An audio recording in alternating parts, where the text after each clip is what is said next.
Fear Not, Episode 12. Hi, I'm Billy Atwell, and I believe that consistently facing your fears is the only way to realize your truest self and to make those confident choices that will help you to obtain your deepest held hopes and dreams.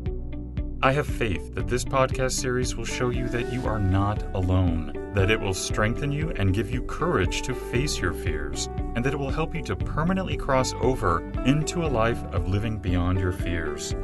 Join me on this journey as we listen and learn from others as they share their experiences in facing and overcoming their own fears.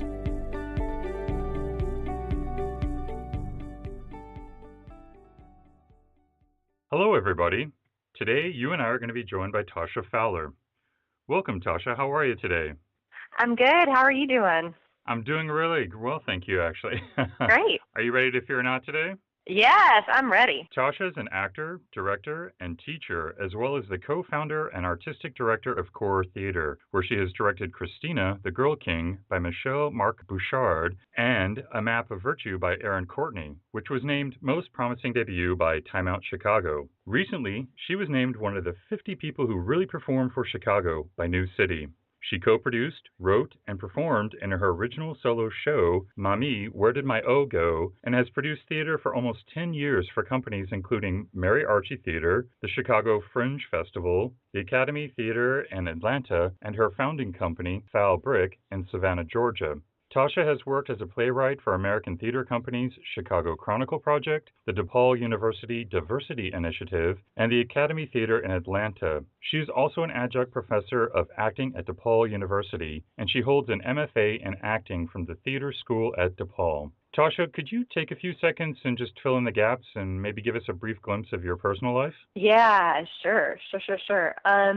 I'm from Savannah, Georgia, and I went to undergrad there. And so my solo show, Mommy, Where'd My O Go?, was actually about growing up in the South, in the swamps, because Savannah's in the swamps, and the death of my mother.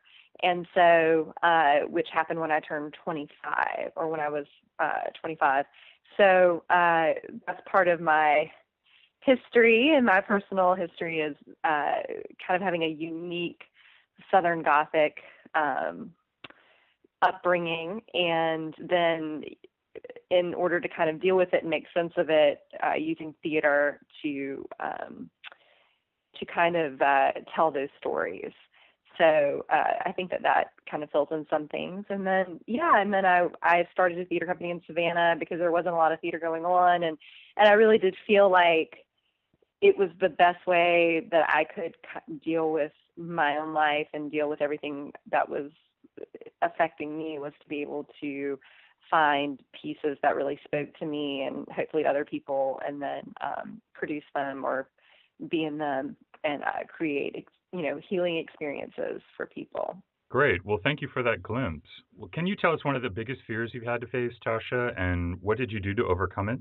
Yeah, sure. I think that's a really interesting question, because I think, you think about your biggest fear, and I can think of a big fear that I have now that I haven't overcome. But so I would say in terms of the biggest fear that I've actually overcome, I think that would be, and this is going to sound horrible, but it's true. My mom, who I had a very complicated relationship with, who was, really great, but also an addict, and had mental illness, and just had a lot going on with her. I was afraid that I would end up like her or become her in some way, through genetics or whatever. So when I was younger, I didn't live with her. I wasn't raised by her. I was raised by my great grandma, but my mom was around, and I was always so excited when she would come and pick me up when I was little, or I'd get to stay with her for the weekend. And I really tried to emulate her for a long time until I was, probably right around puberty. when, I got a little older, I was able to kind of see what was actually going on in her lifestyle. And, she was living in a little trailer and probably, I'm pretty sure was selling, prescription drugs out the back door. And just, there was a lot of partying and a lot of drugs and a lot of crazy. And I remember, I remember having this thought of like, oh yeah, like this isn't good. And actually, like, I'm not safe. And that was a really eye-opening experience. And I remember being really afraid of being there, but also being trapped because I was 12 and, I was living with my great grandmother who didn't drive, and I didn't know anybody that I could call to come and pick me up. And I remember when I finally made it back to my grandmother's house, really starting to take in who my mom was and what kind of environment that was and how much control she actually had over it, which I grappled with, for years and years and years after that, until she died of an overdose in my childhood bedroom. And it's interesting just to think about mommy, because probably that was in tying into like my art and who I am as a performer. I was really fucked up by my relationship with her. And I had nightmares, after she died, and about her being in my room, and like, because after she died, like I found all these like needles and just like, really awful things. And I was just always scared for a long time that I was going to end up like her. So I behaved in ways that, some people would say are healthy, as in like I never did drugs recreationally, and like I was really strict on myself when it came to working, and like, but I was also really strict on myself about letting anything affect me emotionally, because I didn't want to go into like any type of emotional tailspin, because then I would be afraid of like then that triggering something. So in some ways I was very disciplined, but in other ways I was very bottled up and really wouldn't even allow myself to love anybody, because I was just terrified. I really thought like, well, any day now I'm just going to, become her. And when I started writing Mommy, and I originally started writing Mommy as something that was going to be really funny and like just about growing up in the South, but not anything about my mom necessarily. I just kept writing about her, and I kept writing about her and kept writing about her. And then I realized that the play really was about her and about my fear of becoming her, and then also my fear of her death and death in general, and dying alone, because she died alone in that room. And I remember being like, just terrified of the thought of like, oh my God, like, was there a moment after like she shot up where she was like, oh, this is it? You know what I mean? Like, Yeah, that's a really intense thought. yeah. And I, you know, have had reoccurring nightmares about that. And then thinking about my own life, and like, I don't want to die. Like, the thought of dying alone is terrifying to me. And so what I did was, by the time I, wrote the play and then began to rehearse it, it was very clear that the ending moment was to relive my mom's overdose. So, the play starts out really funny, but then it gets to a place where I basically have to confront the nightmares of my mom's death in my bedroom. What was that like, that moment? I mean, that's got to be pretty intense, not only just as an actor, but since it's so personal. Right. It was different every time. It was shattering. It was a lot. I don't know. It was really intense. It wasn't until after the show closed. It was a couple months after the show closed that I began to feel closure, and it was really beautiful. And I had this amazing dream with my mom in it, and I had not dreamt about my mom at all. I'd only had nightmares about the whole thing, ever, about my mom. So about 2 months after the show closed, I had this dream where my mom was very healthy looking and just sitting on the bed in my bedroom, where she died and I grew up, and she's she's just sitting there and she's very healthy, and she's like, come in here and like lay on the bed with me, and I was my age, and I went in there and laid in the bed with her, and she told me that everything was okay and that she loved me and that it was all going to be okay. I've felt a cathartic release, but it was a process. It didn't happen like in the middle of me performing. Like, that was terrifying. Like, after I decided to do this like one-woman show about my mom's death, I was like, what the, like, in the middle of this, I was like, what the fuck was I thinking? Like, this is crazy. Why am I doing this? This is like, I've basically like sent myself out to the executioner. But I kept doing it, and people, either enjoyed it or they didn't enjoy it, or got something out of it, I should say. And I really didn't think I was doing it for myself. I thought I was doing it as a storyteller because I thought it was an important story to be told. Because I know a lot of women who have these interesting and intricate and very complicated relationships with their moms, and like there aren't a lot of plays or movies. I mean, there's Mommy Dearest, but like if you really think about it, you know what I mean? Like, I just feel like there's still a lot that's like, you're not allowed to say like I have a bad relationship with my mom, or I never felt like I was. And like, moving around and having friends, all of my friends had great relationships with their mother, or healthy relationships, whereas mine was always really estranged. So it felt good to do the show too, because I felt like I did connect with people who had similar experiences. But it was terrifying. So I think that might be like one of the most scary things I've ever done. Yeah. Thank you so much for sharing that. I can't even begin to imagine. Do you have a daily practice or habit that you use that helps you stay out of fear?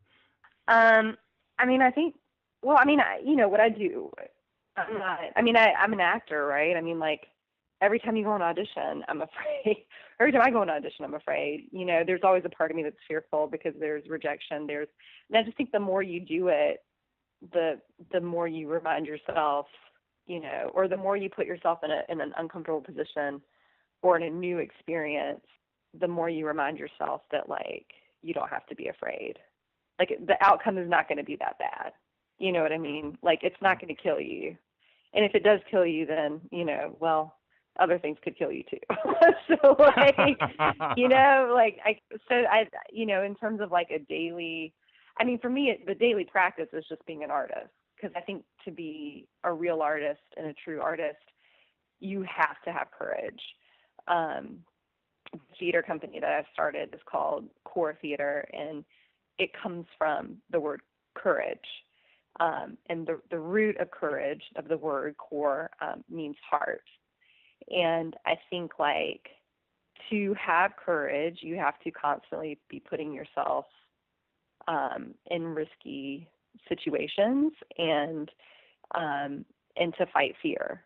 And I think fear is natural and normal, and it's healthy. I mean, like, you should fear. You should fear. You should fear like jumping in the ocean, especially if you're not a strong swimmer. I mean, it's what keeps us surviving, but it's a balance because it's also what can keep us from evolving Or living.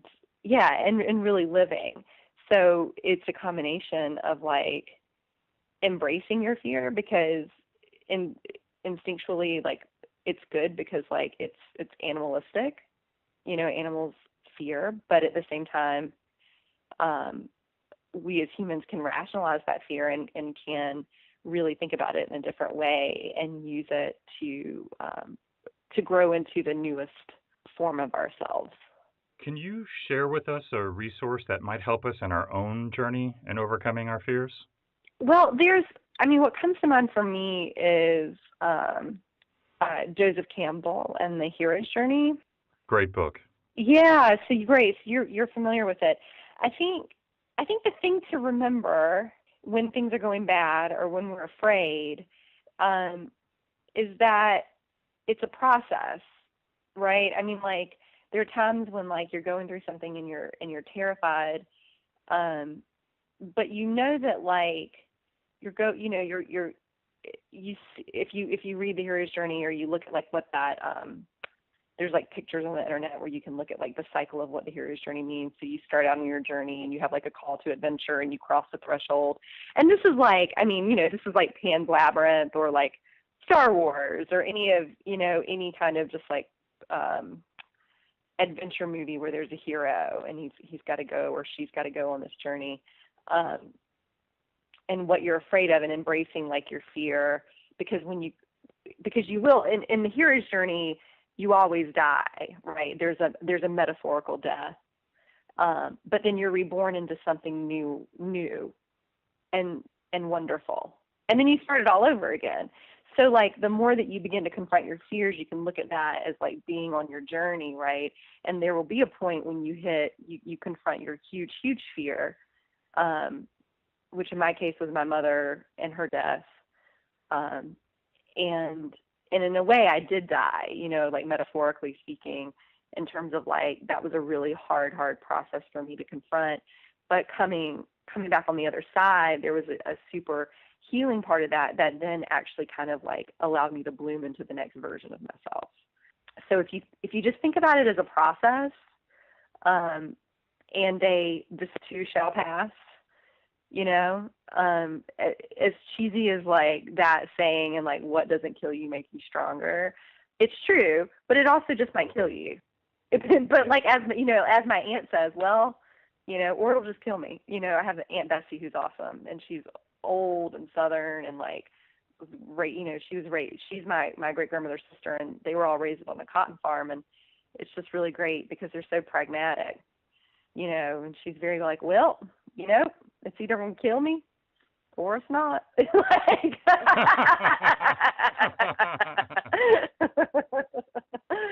So I think that's the way. And I mean, and I'm being very like talking about fear on kind of like a grand scale.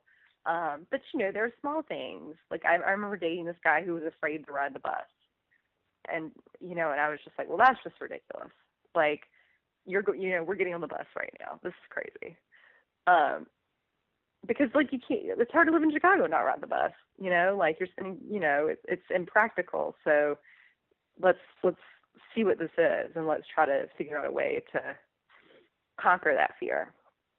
Okay. Yeah, you know what I mean? So I mean, it totally can be on a smaller level too. It just totally depends,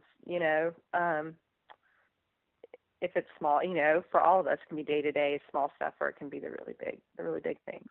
Are you ready for the speed round? Well, I'm from the South, so I don't know how fast I can go, but I'll try. What individual, fiction or real, has made the most impact on your life? My great grandmother. If you could change instantly one thing in the world, what would it be? One thing in the world instantly, what would it be? Global warming. What's your biggest weakness? My biggest weakness, I don't live in the present. What's your biggest strength? I don't live in the present. I don't know if that's true or not, but that was the first thing that came in my head. Okay, we'll leave it at that. Do you have any parting advice for us today? I think that the most important thing is to not feel alone. I mean, we all want to in some ways, we like to hold on to our fear or our pain, and we like to take ownership of it because it feels, sometimes we're like, we've earned this, we've earned the right to be afraid, and we've earned the right to feel pain, and it's mine, and no one else can understand it. And I think that that's valid. The specifics of that is valid, but in truth, everyone is afraid, and everyone feels fear, and reaching out to other people is a way to not feel alone, and to not feel desperate, and to not feel hopeless. And I think the more that you're able to reach out to other people and not feel hopeless, but also to put yourself, even if it's small, in a small way, in a place where you would feel afraid, and that, that literally can mean like walking down a flight of steps or walking up a flight of steps or whatever that is, to celebrate those small victories and to celebrate. Well, I want to thank you for joining us today, Tosha. It's meant a lot to me personally, having seen some of your work, and I really think you're amazing. Thank you, Billy. Yeah, thank you so much. I've enjoyed. This is great. This is coming at a really interesting time in my life. So yeah, it's a big transition year for me, and so it's really great to kind of revisit all of this because I don't get to think about this as much as I think what I should or what I would like to. So thank you so much for having me and for coming up with all this. Thank you for joining me today. And remember, you cannot achieve everything, but you do have the God-given ability to achieve anything. So stay focused, out of fear, and keep on keeping on. Until next time, be well and peaceful. For more information on today's episode and guest, or for resources that will assist you in overcoming your fears, visit livingbeyondyourfears.com. And don't forget to subscribe to this podcast, where 3 times a week we move to a life beyond our fears.